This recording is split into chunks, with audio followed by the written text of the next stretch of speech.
बोलो गणपति भगवान की जय, सकट चौथ माता की जय। एक बुढ़िया माई बाई सकट चौथ के व्रत करते थे। सकट चौथ ऐसे तो साल में 24 बार आती है, कृष्ण पक्ष की शुक्ल पक्ष की, पर ये माघ मास की विशेष सकट चौथ होती है। इसमें बच्चों की लंबी आयु के लिए माँ व्रत रखती है और उनकी अच्छे पढ़ाई के लिए, अच्छे भविष्य के लिए माँ व्रत रखती है। सभी माताएं बहनें इसकी सकट चौथ का व्रत करते हैं। इंसान के में जब दुख आता है, अपनी बातें बताते हैं तो वो हो जाती है व्यथा, और उसको हम भगवान जी के साथ जोड़ देते तो हो जाती है कथा। तो बुढ़िया माँ गणेश भगवान जी के व्रत करती थी। तो एक दिन उसके बेटे को पड़ोसियों ने ऐसे बहका दिया कि भाई तू तो बाहर गौ चराने चला जाता है और तेरी माँ पीछे से अच्छे अच्छे पकवान बना के खाती है। तो एक जिस दिन सकट चौथ थी, सौभाग्य से उस दिन उस लड़के ने कहा कि माँ आज मैं गौ चराने नहीं जाऊंगा। तो माँ ने कहा कोई बात नहीं बेटा, गौ चराने जाने का मन नहीं है तो तू आराम कर ले। वो लड़का पतला सा दुपट्टा ओढ़ के और भाई चारपाई पर लेट गया। चारपाई पर लेट गया तो वो सब कुछ देखता रहा कि भी मेरी माँ क्या करती है, क्या खाती है। तो उसने देखते देखते, उसकी माँ का तो व्रत था, वो अपने पूजा में लगी रही, गणेश भगवान का नाम लेती रही, सकट चौथ माता की जयकारे लगाती रही। और भाई उसने तिलकुटी बनाई, कथा सुनी, फिर उसने गणेश जी को भोग लगाया और प्रसाद पाया।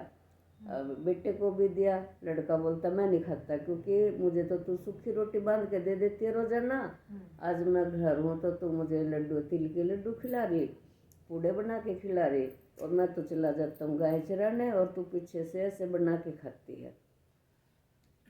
माँ मनाती रही, बच्चा नहीं माना। भाई माँ कहने लगी बेटा तू नहीं मानता, नहीं है तू जाएगा तो तू ऐसा कर, चला जा, पर ये थोड़े से तिल लेके चला जा, और जहाँ तुझे परेशानी आवे अपने चारों तरफ ऐसे तिल डालना और बोलना जय मेरी माँ, हे सकट चौथ माता, मेरी माँ अगर तेरे सच्चे व्रत करती है तो तू मेरी रक्षा करेगी। लड़का चल पड़ा भाई, तिल की पोटली बांध के। चलते चलते भाई भयंकर नदी आई फुकार मारती हुई। तो अब कहने लगा घर से तो रूस के आ गया, अब हम वापस भी नहीं जा सकता, और अब क्या करूं।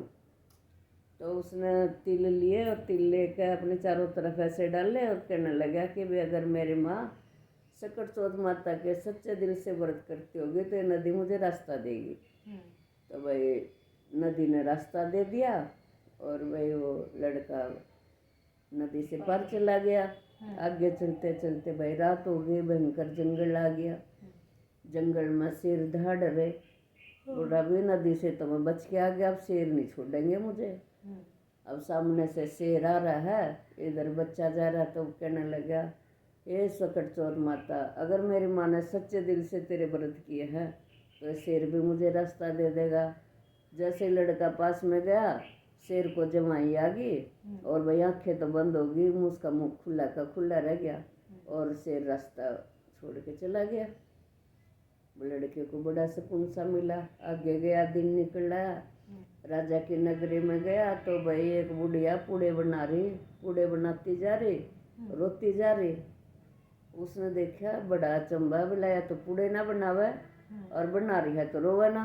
भी खुशी होगी जब भी तो पूड़े बना रही, दुख भी, और भाई रो भी रही है, पूड़े भी बनाती जा रही है। कहने लगा बुढ़िया माँ ये पूड़े क्यों बना रही तू, रोती भी जा रही पूड़े बनाती जा रही। बोले या तो पूड़े मत बना, या रोई ले या पूड़े बना ले। बोले बेटा दोनों ही काम करना जरूरी है। रो तो मैं यूँ रही कि भाई राजा का हलकार आएगा और आज मेरे बेटे की बलि दी जाएगी, और इसलिए मैं अपने बेटे को आज अच्छे से खिला पिला के बेचूंगी। बोला अगर मैं तेरे बेटे की जगह मैं चला जाऊँ तो मुझे पूड़े खिला देगी। तो बुढ़िया ने कहा भी हाँ पूड़े खा ले तुम। उसने भाई उस लड़के को अच्छे से भरपेट पूड़े खिलाए मालपुए खिलाए और खिला के लड़का सो गया, भाई बुढ़िया का बेटा सो गया। कहने लग गया जब वो राजा के हलकारे बुलाने आएंगे तो मुझे जगा देना। तो भाई राजा के हलकारे आए बुलाने के लिए, बुढ़िया कभी तो इधर बांस पटकावा कभी उधर बांस पटकावा, और कहने लगे कि भाई माता जी आपने जगाया क्यों नहीं मुझे। बोली बेटा कैसे जगा देती, अपने बेटे को भी तो नहीं जगा पाती मैं। और वो आ गए बाहर, बोलते कोई नहीं आप चिंता ना करो मैं जाता हूँ।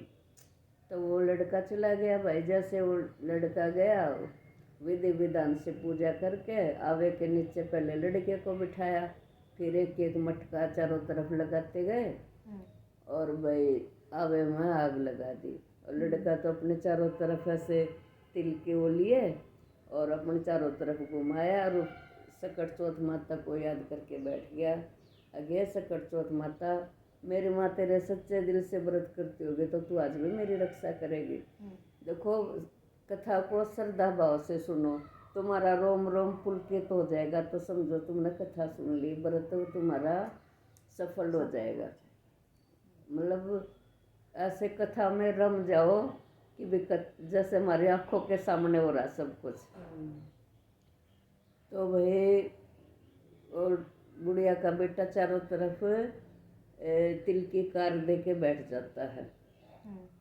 तो तीसरे दिन क्या होता है, उस आवे में से बिल्ली के बिलुटनों की आवाज़ आती है। वो जो झाड़ू लगाने वाली उधर से निकली तो उसने देखा कि अरे ये तो एक साल में पकता था और आज तीसरे दिन में बिल्ली के बिलुटने म्याऊं म्याऊं कर रहे हैं। तो उन्होंने राजा को बताई, जाकर खबर दी कि वे राजा जी इसमें आवे में से तो बिल्ली के बिलुटनों की आवाज़ आ रही है। उन्होंने भाई एक एक मटका हटा के देखा, और सबसे नीचे वाले मटके में बिल्ली के बिलुटने म्याऊं म्याऊं कर रहे। और भाई आवा भी पक गया सारा का सारा। नीचे बुढ़िया माँ का भी बेटा जिंदा बैठा है, वो भी गणपति भगवान को याद कर रहा है, सकट चौथ माता को याद कर रहा है, अपनी माँ को याद कर रहा है। तो भाई राजा ने जैसे ही देखा उस बच्चे को जीवित, तो उससे पूछता भी तूने आन जाने बे आन जाने और तू कैसे बचा। बोला वे राजा जी मेरी माँ मेरे नाम के सकट चौथ माता के व्रत करती है और मैं तो उनसे लड़ झगड़ के पड़ोसियों के बहकावे में आके घर छोड़ के आ गया, और अब मैं क्या करूं। तो राजा ने कहा कि भी कोई बात नहीं। राजा ने कहा कि भी अब ये लड़का मतलब दुखों का मारा यहाँ तक आया है और बेचारी बुढ़िया इतना जब तब करती है, तो उसने अपनी बेटी की शादी उस लड़के के साथ कर दी। अपना राजपाट धन वन सब कुछ देकर कुछ दिन तो राजा के महल में सुखपूर्वक रहे। फिर राजकुमारी कहने लगी पिताजी हमें मेरे ससुराल जाने की आज्ञा दो। तो फिर उसके पिताजी ने हाथी घोड़े बैल जो जितने भी उसके पास थे सारा सामान लाद लाद के हीरे जवाहरात उस लड़के को और अपनी बेटी को विदा कर दिया। जब वो लड़का वापस जा रहा है तो भाई वो रथों की धूल उड़ती हुई अरे गांव की औरतें कहने लगी अरे हमें तो ऐसा लगता है वो बुढ़िया का बेटा आ रहा है। बुढ़िया के पास जा के बताने लगी कि भी बुढ़िया माई आपका बेटा आ रहा है। कहने लगी पहले तो तुमने निकाल दिया ताने, अब मुझे ताने दे रही हो कि भी आ रहा है, अब तो खा लिया होगा शेर चित्ते भगोरे ने, अब कहाँ से आएगा। तो वो बुढ़िया बेचारी ऊपर चढ़ के बैठेगी, बोलती अगर मेरा बेटा आ रहा होगा और उसकी अंगी पहन ली उसने लोहे की, अगर मेरा बेटा होगा तो मेरी छाती से दूध निकल के उसके मुंह में जाएगा तो मैं समझूंगी मेरा बेटा आ रहा है। तो भाई वैसे ही हुआ, बुढ़िया माई की छाती में से दूध निकल के और लड़के के मुंह में चला गया। उसने जाके देखा तो भाई बुढ़िया तो रो रो के अंधी हो रखी थी।